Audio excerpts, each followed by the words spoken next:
All right, what is up, fight fans? We are back for another episode of the Parting Shot here on the South Florida Tribune Network. I'm your host, as always, Stephen Rochelle. Being joined today with me is Mr. Mo Muhammad King Lawal. How are we doing this afternoon, Mo? Man, I am good. I am good. It's a fun time in the combat sports world. Obviously there's always stuff to talk about and things of that nature. Just had another great weekend of combat sports, and we just seen Eddie Hall stop Pujanowski last night as well. Yeah. It's crazy seeing the type of I guess we'll call them characters that are coming into the combat sports world. Eddie Hall's a power lifter. That's now his second kind of weird fight there. What do you think about just the star power that is kind of driving what is being consumed in the combat sports world? I like it. I think people are looking for something a little different. You know, you're starting to see a hybridized combat growing, like bare knuckle MMA, bare knuckle boxing, karate combat, CGI. All that falls in the umbrella of combat sports, even amateur wrestling, Abu Dhabi. And you see the crossover events like Jake Paul versus plug-in your MMA fighter, Jake Paul versus plug-in your retired boxer. So I think people just want to see a variety of different forms of entertainment. And I think right now you're starting to see that being pushed to the forefront behind some type of paywall or free on TV. So I like it. The more options, the better. I mean, I agree with that aspect. It just like, I guess when you go back in the OG stuff, it was just like whoever was the toughest, whoever's the baddest, whatever. But we've seen a lot of changing of the guard of that, I guess, over the last 10 years. I mean, as you were just mentioning Jake Paul, I guess his team put out a post of like the Mount Rushmore of boxing, and they threw Jake in, and obviously being his promotion. Do you feel Jake has a place in this? I mean, obviously he's been cutting his teeth, experience with some of these, some of the lighter weight fighters, but some of the older, combat sports veterans, fighting some welterweights, some middleweights.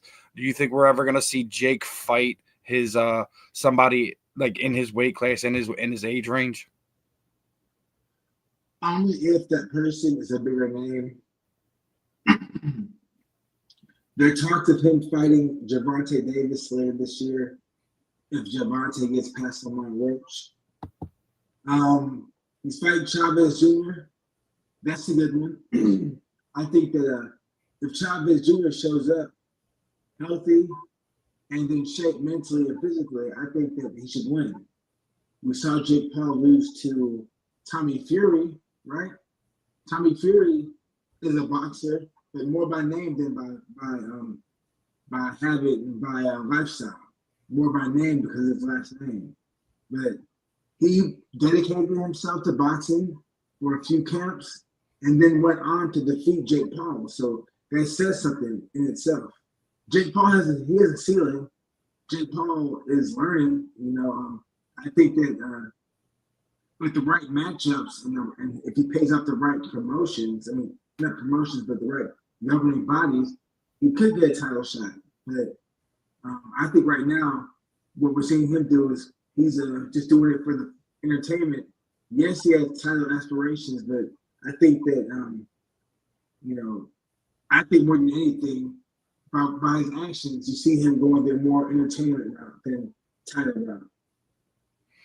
Yeah, I think he's kind of going that way right now. I mean, I hope that we start seeing as he goes along over the next few years to kind of get some more, I guess, like legitimate fights of that nature where you could see him, fighting for a title at some point in time in the next few years. But I mean, not to say he's not fun to watch, regardless. Regardless.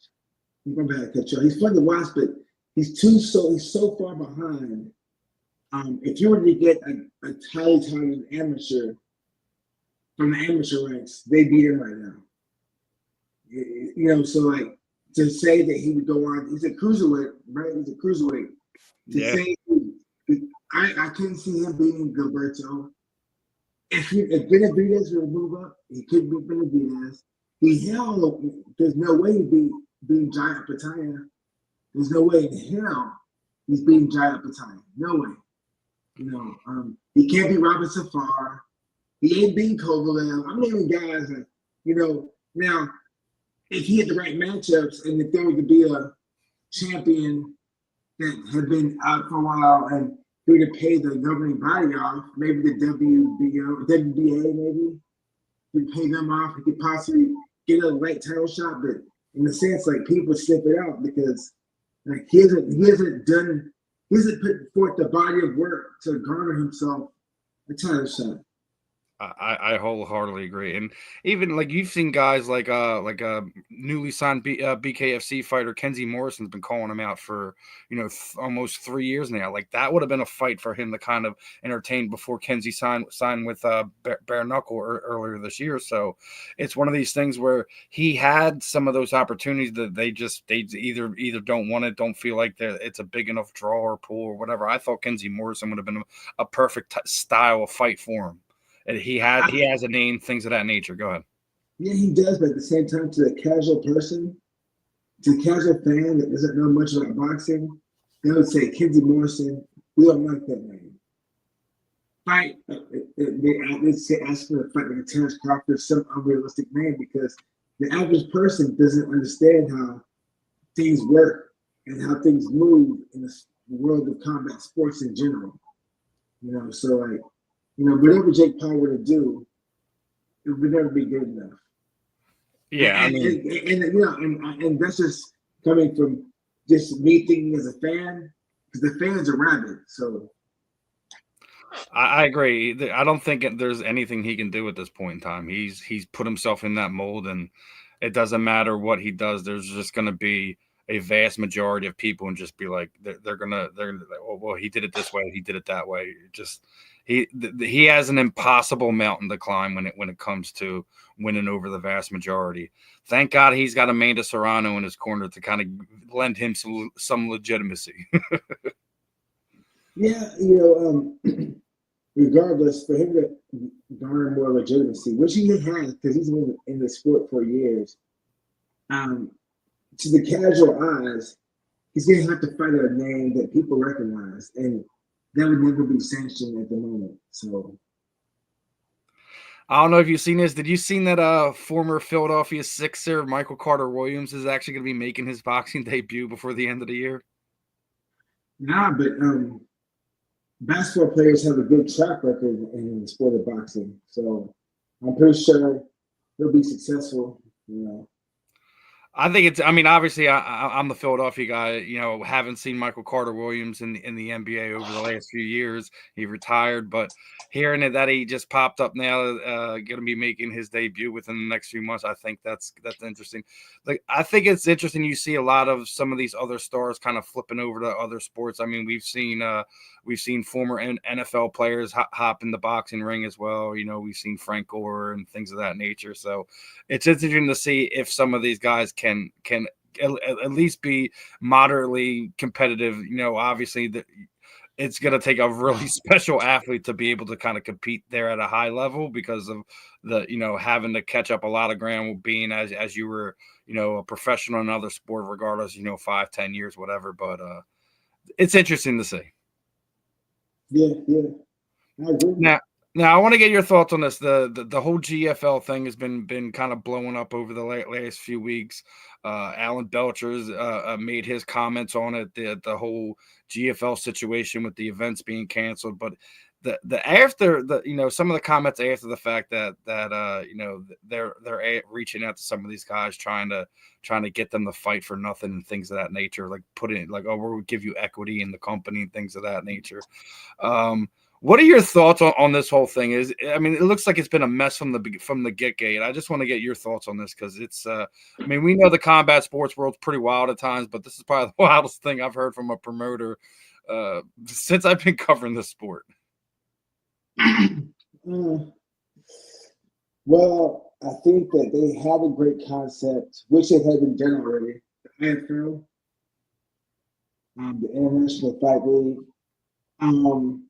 It was a great concept, but it was just scaled too large. It was too scaled up. They should have started small and then built out. Also, the promoter overpromised. Plain and simple, he threw out big numbers out there, and people came. It's like throwing blood in the ocean. Sharks come swimming.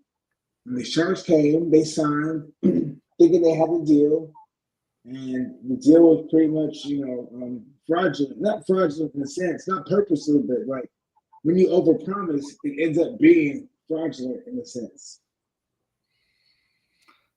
It's just it's a dirty time. I mean, I know it's hard for them considering you've had sponsors step out, you've had promoters step out, and they're kind of left with the dirty end of the stick, so to speak. So I mean, I just hope no matter what happens, I mean, hopefully eventually they'll get their investors and promoters situated. I just hope that you're not really pressuring these fighters to fight for nothing, especially if you have some. What I'm worried about is there actually are guys that are hurting, and they want to get their name out there, and they'll actually try to accept those terms.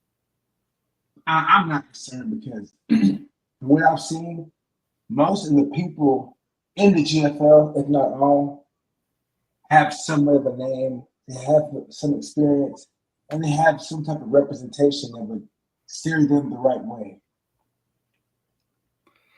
Yeah, let's hope it gets straightened out before the end of the year, and they're actually able to put on events with a lot of the guys that they were potentially making their fights with them. We'll see how it all plays out, but it's done. It's like this. It's like it's stick a fork in them, it's over. No, we've seen something like this happening before in Affliction. When Affliction canceled that one card with Fedor versus Barnett, what happened? They went belly up.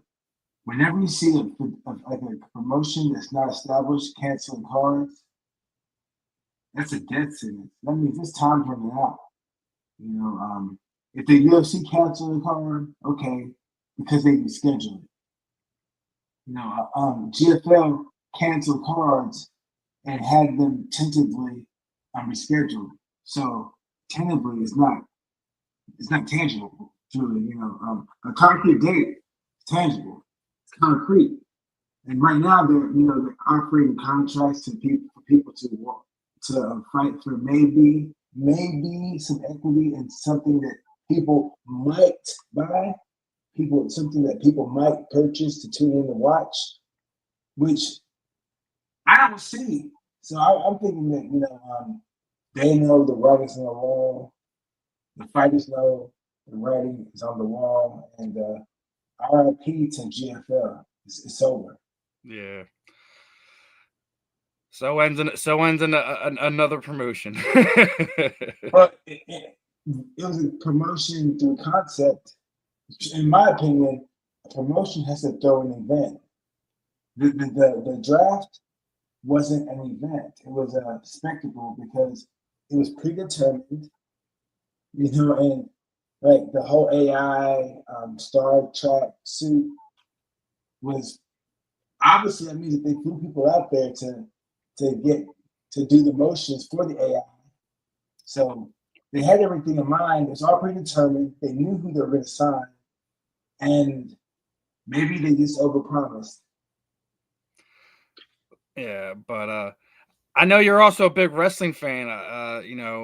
Obviously, we just passed WrestleMania, things of that nature, and I came across apparently Seth Rollins and CM Punk might want to entertain an actual MMA fight. Would you be interested in seeing something like that?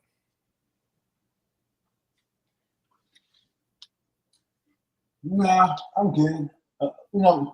Nothing against the WWE, but I watch AEW. Straight up, that's me. I like AEW better.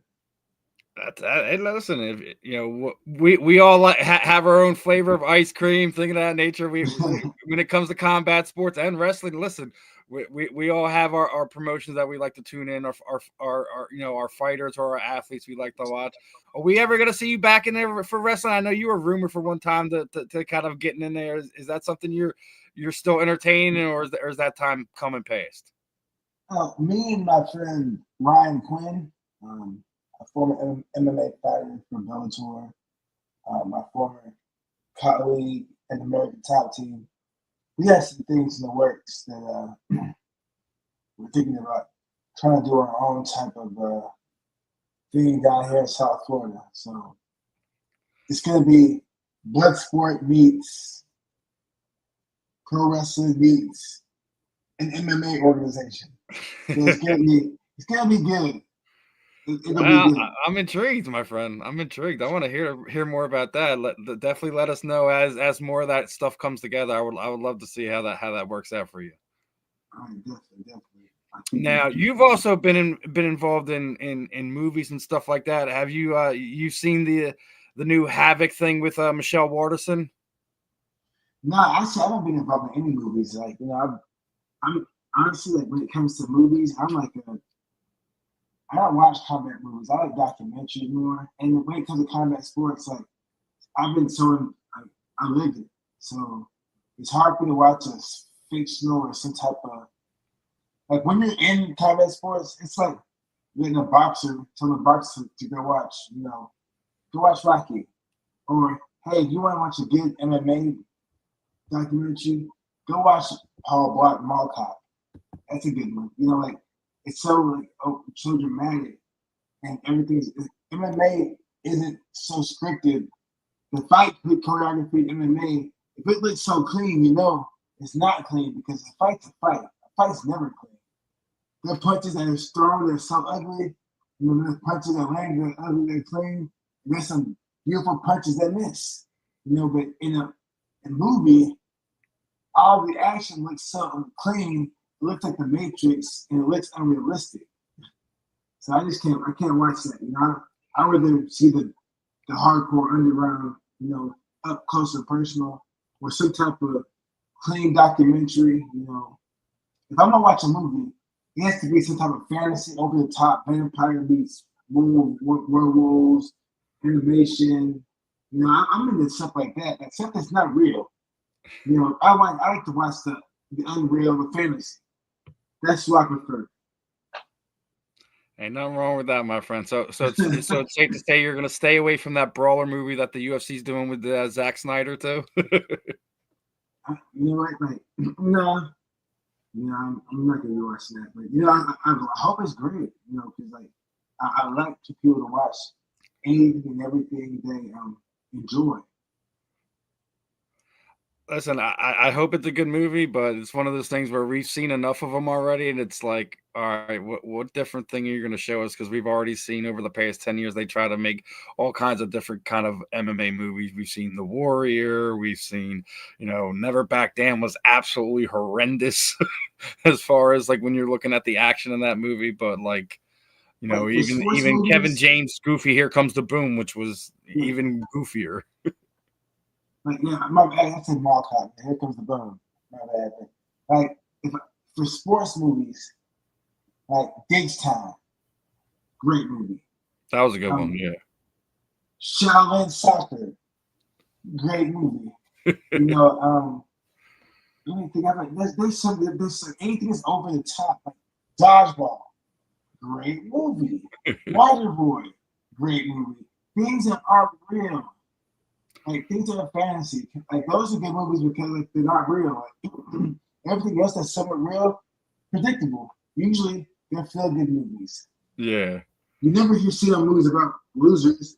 They're about losers that become like some type of big deal or some type of joke or something big. There'd never be a high-selling movie about losers that just stay being a loser that no one cared about.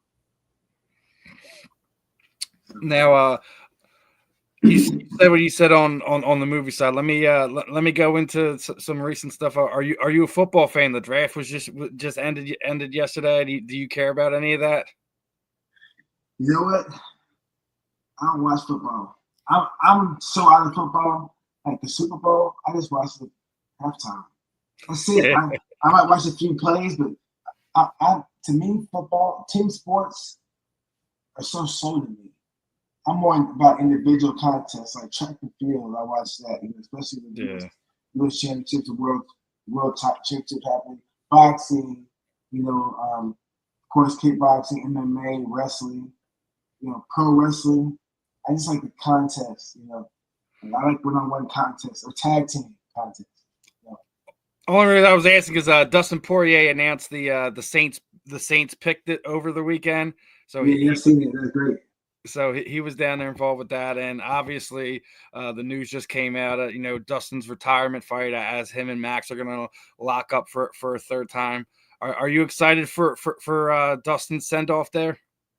Yeah, man, Dustin should do his thing. I hope that he gets a chance to get a clean highlight reel knockout, and then retire with the BMF title. That's you want to finish on top, and I think that Dustin. He'll do that. I think he will finish on top with a nice finish in front of his hometown. In front of his home people in his home state.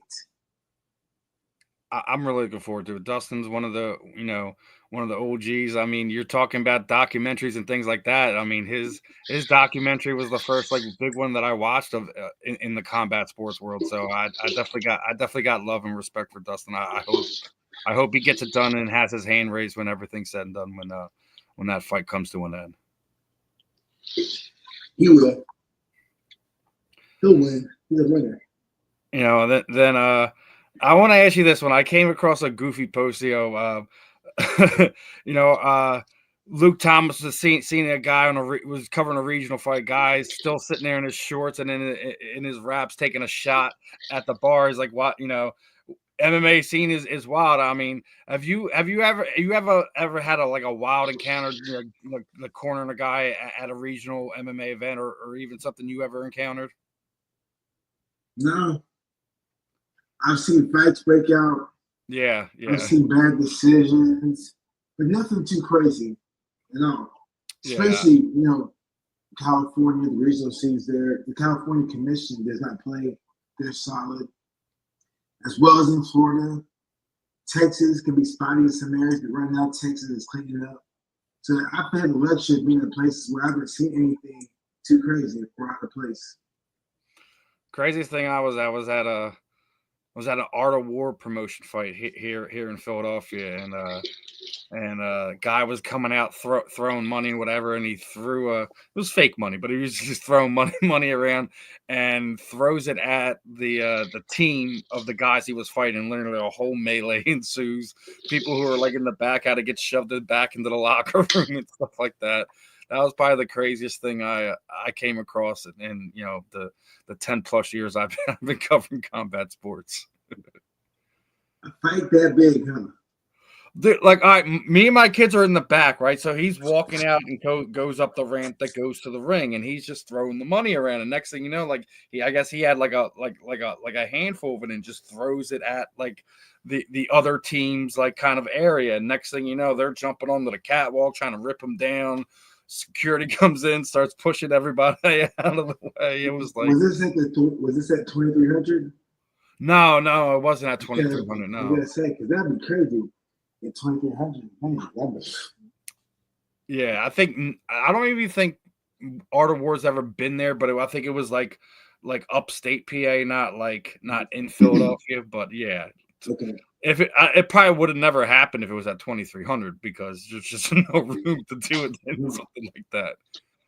But yeah, I mean that's I'm glad you mentioned 2300 because that's like hallowed ground there as it being the old ECW arena. Obviously it's been rebranded and renamed, but it's interesting. Now, I was looking through some things. You were loosely rumored to be locking horns in BKFC with Dave Mundell at one point in time. The fight was canceled.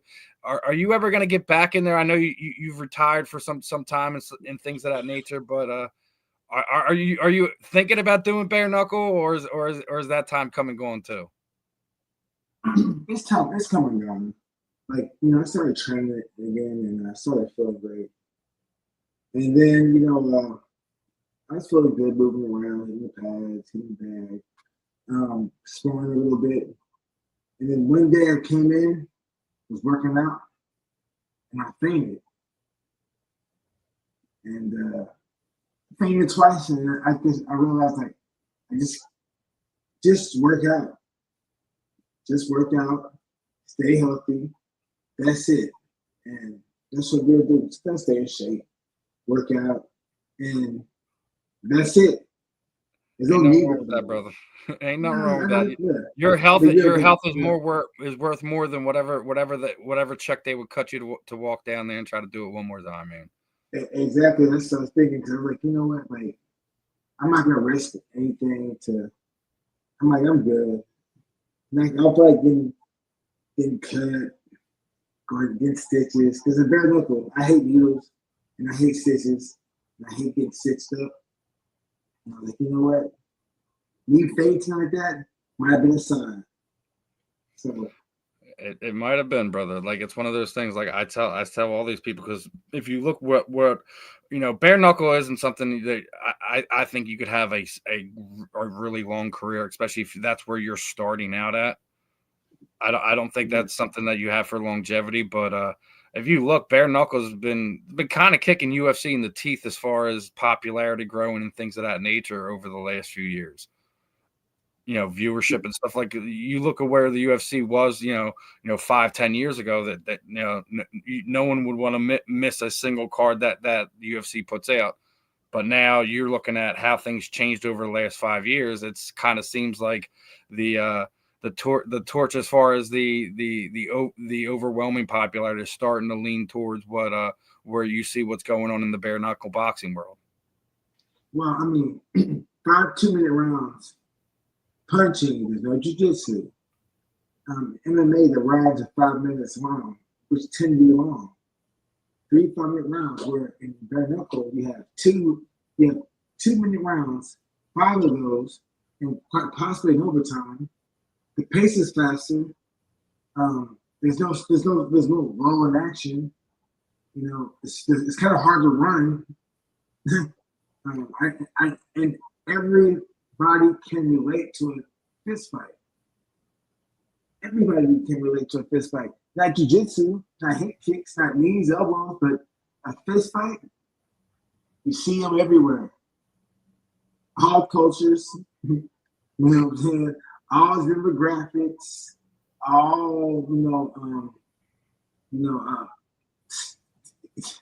sources of backgrounds of income, all socioeconomic standards, rich, poor, everybody fist fights.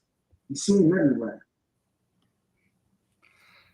It's just interesting to see how the dynamic has kind of shifted over the last 5 years or so since bare knuckle really started taking off. I don't know if you attribute that to Conor McGregor now kind of being attached to that promotion, now being like a part owner, things of that nature. But I mean, it's just interesting to see. Hopefully with this with the UFC's rights deal coming up, the possibility of them landing on Netflix on top of other platforms and going away from the pay-per-view model. Maybe we see the UFC kind of reclaim that torch over the next coming years. Well, maybe we'll see. I just think that with bare knuckle, it's something new and fresh. It's shorter. People's attention span tends to be shorter right now. People want action now. That's why in MMA, if you see or hear any type of slaps or see anything or hear anything landed in a minute, the crowd starts going. Now, you watch a bare knuckle fight, BKFC, BYB, wherever, you don't see too many going. I mean, hear too much going. You see a lot of fist flying and cuts. And the thing about longevity in bare knuckle, there's more longevity in bare knuckle than there is in blood boxing. Because with blood boxing, you're taking far more trauma. Your hands are protected. Take away the gloves and the wraps, your hands are not protected. So a lot of people tend to lose via cut or due to fatigue. And if you punch too hard in the head, you might break your hand. You hit the elbow. You might break your hand. You punch your hip. It's a broken hand. So you have to target certain areas properly. So there's more technical and tactical aspects to the bare knuckle because there's a small room for error because you can get cut anywhere without the gloves. Yeah, it's one of the things you touched on it. Like, there's nowhere to run. It's action now. Like you said, and like where you have gloves in boxing and in MMA, like there are no gloves, so you don't have not just the hand protection, but also the protection for the defense too. So it changes where you go block and engage too. So it's you definitely get cut a lot more in bare knuckle, but it's what it's I think it's here to stay, but we'll see what the next few years bring. And I hope Dave and them, and regardless if we're talking BKFC, BYB, I love how they have the triangle ring there, so there really isn't anywhere to run in there. So it's look, one thing, power slap. I love it. Power slap the shit. I love it. Shout out to Wes Miller. I met him out there in Saudi Arabia, and I met a lot of the power slappers, like the Crazy Hawaiian, Pitbull Danny, Dumpling,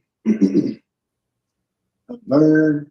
These guys are, man, like, they're different. They're wired different. I went to watch Paige Van Zandt compete at the last power slap event in Las Vegas a few months back, and she won. But man, it was electrifying. I think people just want to be entertained through violence or with something that's kind of violent, because that's how society is. That's what we've been pushed to now. Violence, combat, confrontation.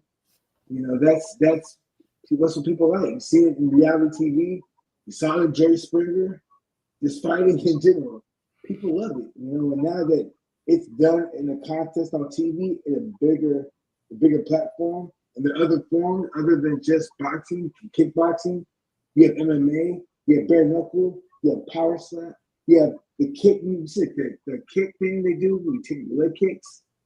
You see that? I've seen power slap, but not the kicking aspect. I'm not yeah, sure. I know that's an event. Like the first event, Ice Wars, which is like bare knuckle on skates on ice. Then they have a thing called the combat kicking, where you take turns kicking each other. And you stand up, I kick you kick me, left leg. I kick you kick me. And I've seen it on Instagram. Kyokushin karate guys facing Muay Thai guys. It's like in Kazakhstan, it's big in Kazakhstan, but I've seen other events in other countries. And people like seeing that. Abu Dhabi, CGI, NCAAs. You're seeing anything and everything that's related to combat sports becoming bigger. Karate combat, yeah, because we got Tyrone Spong and Sam Alvey gonna be fighting here, I think next week. So that should be fun. And me and Tyrone trying to relate for this, that's my boy. He came by, we just watched some of Sam stuff, and he's come by a few times, in the past, and just Tyrone, he looks good, man. He's a beast. And, I like what Karate Combat's doing, because it's providing people other opportunities to stay sharp in the combat sports realm. And I think the more they have of that, even like the bare knuckle, the dirty boxing event, I think that's cool. Anything and everything that pertains to combat will help people get paid, it will help people stay sharp, and it will help people stay relevant in the combat sports world. That's important.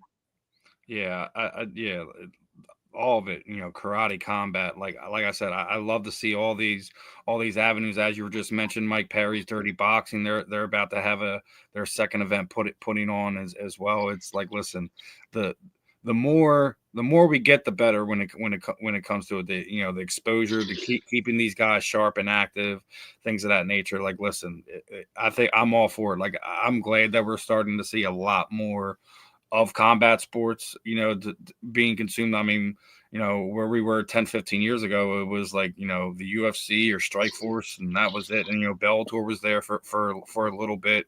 They're now swallowed up by what used to be World Series of Fighting, PFL. That's interesting. Hopefully they can continue to put on fun fights there. But listen, the more promotion, the more good promoters that we have putting on good fights with top level athletes is the better. And you were talking about dirty boxing. Did you see that Mike offered Cain Velasquez a contract for when he gets out of jail? No, I didn't see that, but this will be the third event coming up, I think. Yeah. But yeah, if they can afford Cain, then go ahead, sign him up. Someone needs to take care of Cain, man. Like, because that situation is just crazy. What happened to him? Like, being a dad, dude. I wouldn't. Listen, I wouldn't have just shot him. I'd be in jail. I'd be under the jail, and the world would be in a better place. The fact, even sicker, that the victims here are now. They want $1 million out of the Velasquez family for damages and stuff like that. I'm like, listen, you're lucky your family member is still breathing, and Cain didn't really, shoot him in a position where the man is no longer on the earth. For what he did, he shouldn't be here. But it's one of those things where I'm glad to see somebody like Mike reach out and be like, listen, when you get out, they're going to offer Cain a contract and get him in there.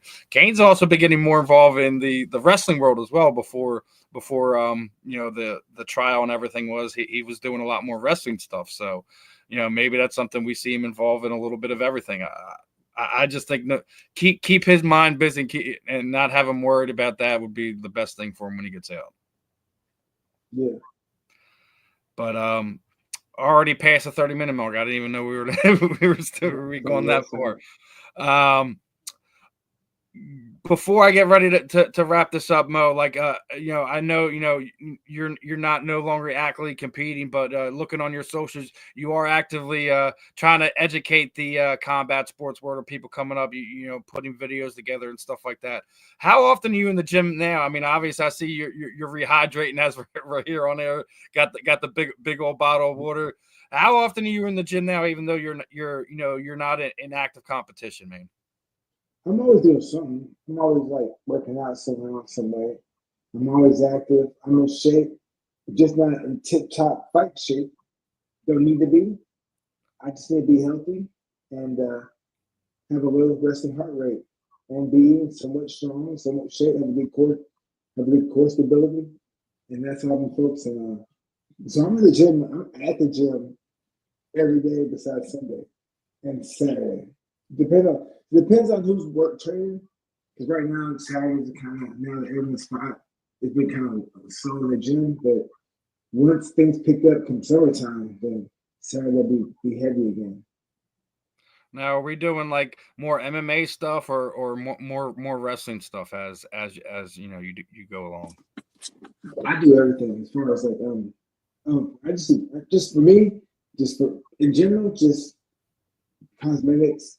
But when I'm in the gym with the athletes, I'm just helping them with just the combat sports in general. Whether it be wrestling, MMA, whatever. But I haven't done much pro wrestling training in a while. I need to get back to it. But once in a while, I might grab Quinn. We might go over some flow wrestling. But we haven't done it in a while. I'm sure, as things start coming together, as you're saying, you're working on a promotion with you and your training partner, business partner, things of that nature. I'm sure you'll get back into some regular type of competition that way. But as I get ready to wrap this up, what I typically do is kind of throw the proverbial microphone over to you, Mo. Anyone you'd like to thank, shoot out your social sites, anything you're working with, you would like the people know if you're doing any charities, if you're going to be doing any upcoming seminars in the coming months, things of that nature. The time is yours, my friend. Man, I ain't got nothing going on right now. Really, I'm just chilling. As I'm at the Kai fighting next week. I got Rizvan and Kunaya fighting in Azerbaijan versus Curtis Blades. I got a few guys coming up. Jason Eastman's going to be fighting Lawal, the CFFC, and helping them with that. Man, I got just a bunch of guys just waiting to fight. Really, they haven't been booked, but I'm in the gym helping guys prepare for what's soon to come. So really, right now, it's just a slow time. Got my guys in the UFC and other organizations, but really, I'm just chilling, man. Chilling, coaching, and doing some real estate. So for me, a building sold, hit me up. That's about it. So the post combat sports life has Coach Mo coming out. Yeah, pretty much. There's nothing I need to do. It's pass on the information that I've acquired to help people succeed. I love seeing the guys give back. I mean, like you don't really see a whole lot of fighters continue to kind of stay in the gym and give back and coach and things of that nature. Like some of the favorite stuff I've seen over the last few years, some of the stuff that Daniel Cormier does with his wrestling team, and I even seen Justin Gage. He kind of donates a good portion of his purses to kind of give to underprivileged kids so they can get in gyms and not be out on the streets and things of that nature. So I love seeing the guys continue staying in the gym, staying involved, and helping growing the next generation one way or another. So hopefully we see King Mo's multifaceted combat sports promotion and wrestling promotion launch at some point in time over the next few years. Hopefully we get to see more of your face, my friend. I appreciate your time this afternoon. Go rehydrate. Enjoy the rest of your evening. Definitely would like to have you back on again and here pick some more of your brain as we can. Thank you, man. All right, Mo. Appreciate it, and we'll be in touch, my friend. All right, take it easy. All right, everyone. That was Muhammed King Mo Lawal, and couldn't ask for a better guy to kind of pick his brain. He's been involved in the combat sports world for some time in just about every different level, from wrestling to now coaching and doing other things of that nature. So couldn't be happier to have him on here. Looking forward to having him back on here again in the future. But as for me, that was another episode of The Parting Shot here, finished on the Florida Sports Tribune. And we will see you guys later on this afternoon. We got another surprise.